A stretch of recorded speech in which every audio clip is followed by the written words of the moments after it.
garapalan at sistematikong pandarambong harap-harapan. May mga opisyal at kontratista na nagbubunyi sa kanilang mansyon. Hindi ko nga binanggit yung pangalan niya because I didn't want to mention any name of any legislator. Ang pag-i-insert po ba sa NEP o ika nga sa BICAM, kaya bang gawin ito ng isang ordinaryong mambabatas?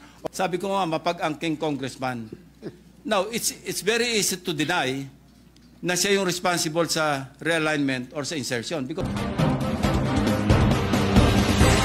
Mr. President, I rise today with anger and frustration, not just as a legislator, but as a Filipino taxpayer. Because what I heard in the privileged speech of our colleague, Senator Lacson, is nothing short of a national disgrace. Ginoong Pangulo, ito po ay garapalan at sistematikong pandarambong harap-harapan. Habang ang mga bata ay hindi makapasok sa eskwela at mga manggagawa late sa trabaho dahil sa baha ang kalsada, may mga opisyal at kontratista na nagbubunyi sa kanilang mansyon. Now, will a distinguished gentleman from Cavite yield to some direct and very serious question? willingly to the distinguished gentleman from Palawan and the Republic of the Philippines. Ang una ko pong katanungan, Mr. President, ang pag-i-insert po ba sa NEP o ika nga sa BICAM, kaya bang gawin ito ng isang ordinaryong mambabatas o kinakailangan niyang ika nga maging opisyal o may kataasang katungkulan bilang mambabatas, Mr. President? Every legislator, Mr. President, is entitled to introduce amendments. No? Hindi natin mapipigil because all of us, ako mismo, nag-amend po ako, nagsasubmit ako ng amendments. When we had this discussion, I had this discussion with the chairman of the Finance Committee, and right away, he understood where he was coming from when he was reluctant during my interpellation to accept my supposed amendments na i-identify natin yung mga proponents ng mga amendments. When we had this one-on-one talk or discussion, paano naman Senping, sabi niya, marami tayo, may mga kasamahan naman tayo dyan, mahilig lang magpadagdag, hindi naman naghahanap kung saan kukunin yung pandagdag. And siyempre, ako tagahanap noon, being the chairman, magagalit naman sa akin yung mga agencies na binawasan ko para idagdag doon sa mga advocacies, doon sa mga proposed amendments ng ating mga kasamahan. And that's the reason why I counter-proposed to him na okay, accepted, pero baka pwedeng, pag nakita ko may umusbong sa isang agency, pwede ko bang tanongin sa iyo kung sino yung responsible na nagpadagdag sa isang agency? And he agreed.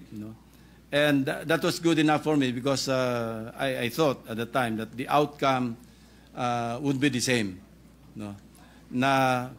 Ang importante, Mr. President, if something goes wrong with the implementation of the project, at na-trace back natin doon sa legislator, congressman man o senador, na siya yung nag-propose, somehow, meron siyang shared responsibility to see to it that the implementation of the project na dinagdagan niya ng pondo, maayos.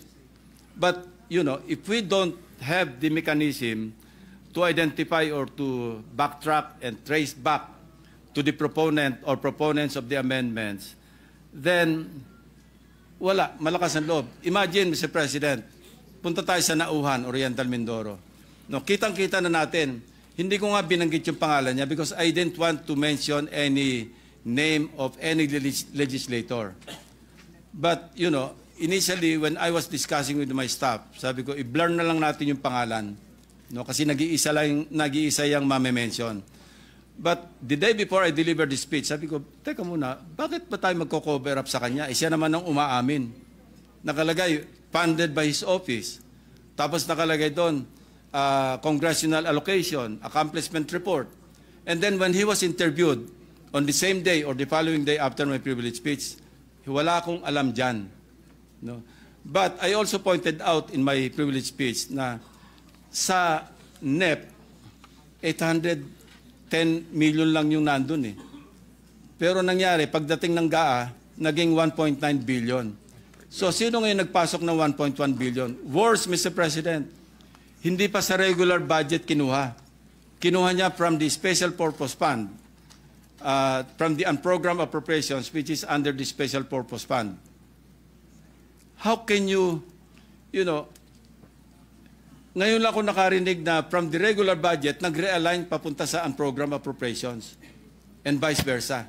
Hindi po nangyayari because yung regular budget, ito yung items in the GAA na talagang ito yung nakakalat sa mga implementing agencies. Now, unprogrammed appropriations under the Special Purpose Fund, ang tawag po dito, standby fund, augmentation. Pag kinapos ang pera sa regular budget, huhugot doon sa unprogrammed appropriations. And there are requirements. Hindi ganun kasimple.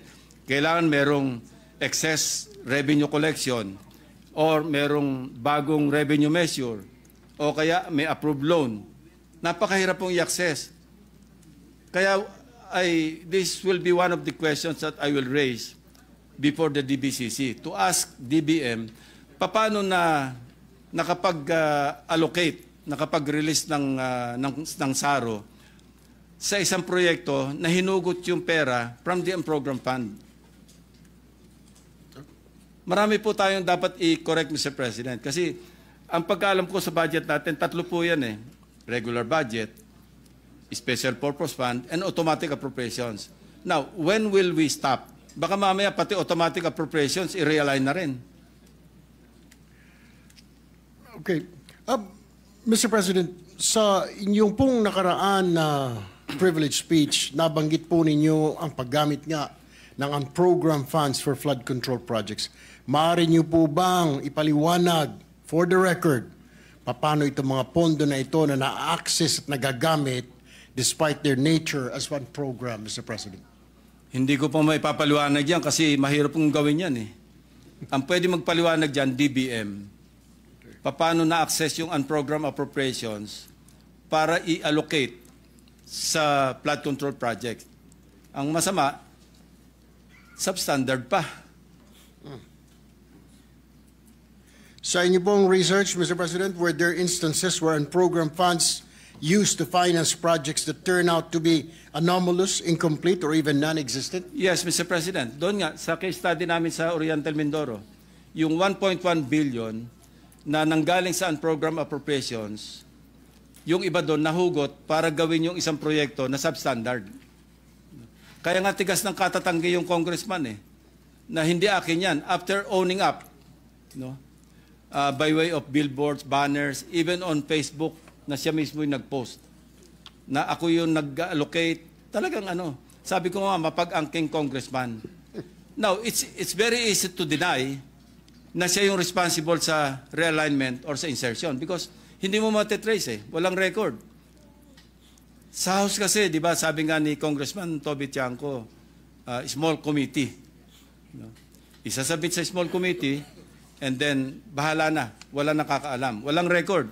Even in our case in the Senate, di ba, ang practice natin, magko-caucus tayo and then the chairman or chairperson will just ask the individual members, magsubmit na kayo ng individual amendments.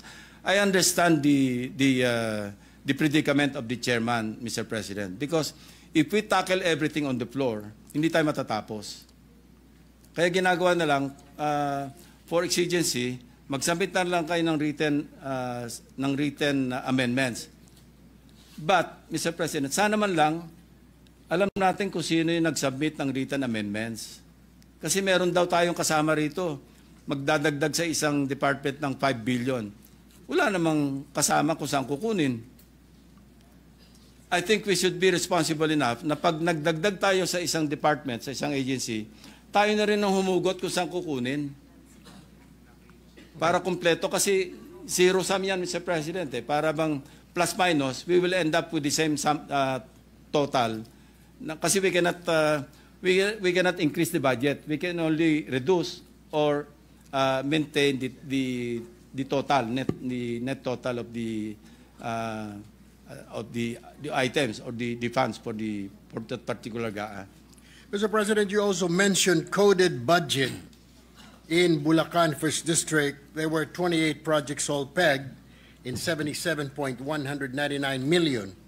Sa dinami-dami po ng ahensyang naghimay-himay ng budget, bakit po nakalusot? Bakit ngayon lang natin ito nakita? Bakit tila hinayaan natin na mangyari ito, Mr. President? The same question lingers in my mind, Mr. President. Paano nangyari? I cannot answer your question, Mr. President. Mr. President, sa darating po na budget deliberation, paano po ito dapat bantayan, lalo na ng mga parte ng inyo pong grupo ng minorya?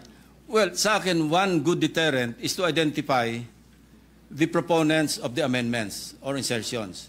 Malaking deterrent po yun. Kasi sa ngayon, malalakas ang loob na mag-insert in the billions or tens of billions of pesos.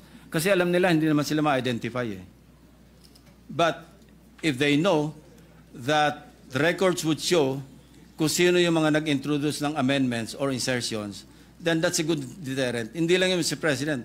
Sabi ko nga kanina, there will be a shared responsibility on the part of the proponent or proponents to really monitor yung implementation ng mga proyekto na sila mismo yung responsible for the insertion. Mr. President, to what extent do members of Congress or local officials have discretion or influence in identifying flood control projects in their areas, Mr. President? There should be no discretion, Mr. President. Dapat ito nakapasok lahat do sa local development plans being submitted all the way up, from the Barangay Development Council to the municipal or city, to the provincial, and eventually to the regional development councils. You know, I'm glad that the President issued Executive Order number 82, enhancing or strengthening the regional development councils. And I hope maging active talaga yung mga regional development councils, yung mga local development councils in the crafting of the National Expenditure Program. Ang problema, the timing is off. No? I heard from most governors na while the budget call happens sometime in February, March, April, prior to the son of the President, kasi within 30 days, kailang may sabit na yung NEP sa House of Representatives. The problem is, hindi pa tapos yung mga regional development councils. Late na sila. So hindi na sila makakahabol sa budget call. I think DBM or the DBCC, Development Budget Coordination Committee, should take a second look do sa timing or the pacing of the budget process. Mauna sana dapat yung pag-submit ng mga regional development councils. Anyway, members din naman doon yung mga regional directors ng national agencies, along with the governors. Dapat mauna sila bago mag-budget call. Na sa ganun, nakasynchronize yung mga needs and priorities ng mga local government units doon sa ipiprepare na National Expenditure Program or the President's budget. Pangulo, nabanggit din po ninyo sa inyong nakaraang privilege speech na may mga contractors tulad ng Darcy and Anna Builders, Wawaw Builders, that are repeatedly implicated in fake or recycled projects that are so-called ghost or guni-guni projects. Bakit po nangyayari ito? Ano po ba, meron po bang pamamaraan, Mr. President, na maiwasan na ito sa susunod, na ito po'y matanggalan na lisensya, na ito po'y makasuhan para hindi na po umulit pa? Rightly so, Mr. President. We really should run after these people, But, of course, we also have to rectify yung mga flaws sa ating sistema sa gobyerno rin.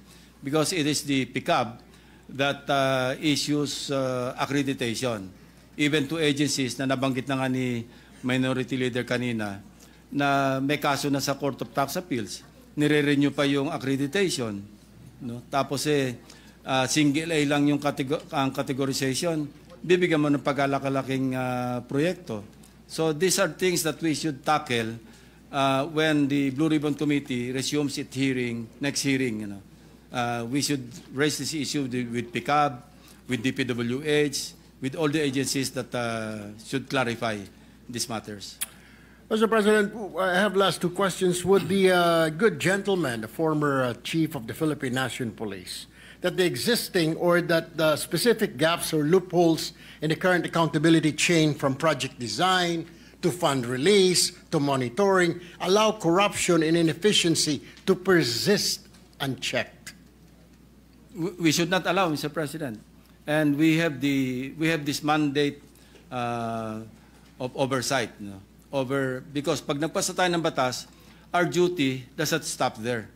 We should monitor, we should exercise our oversight function as members of the Senate, as members of Congress, to see to it that the law that we passed are properly implemented. In this case, the General Appropriations Act. Mr. President, would you agree to have an independent third-party inspection of projects to detect ghost projects or substandard construction in real time? Kasi po may sabwatan na ang DPWH at ang COA. So, sang-ayon po ba kayo na magkaroon ng third-party inspection? Sangayon po ako, Mr. President. Distinguished gentleman from Palawan. Regarding calls for independent audit investigation, would you support including local community-led monitoring or citizen reporting platforms to add another layer of oversight, Mr. President? I agree, Mr. President. Finally po, Mr. President, would you happen to know ang contractor na kamag-anak po ng isang COA official or other government agencies? Alam po natin lahat yan, Mr. President. Maraming salamat po, Mr. President. Now I yield the floor. Thank you. Thank you, Mr. President. Thank you.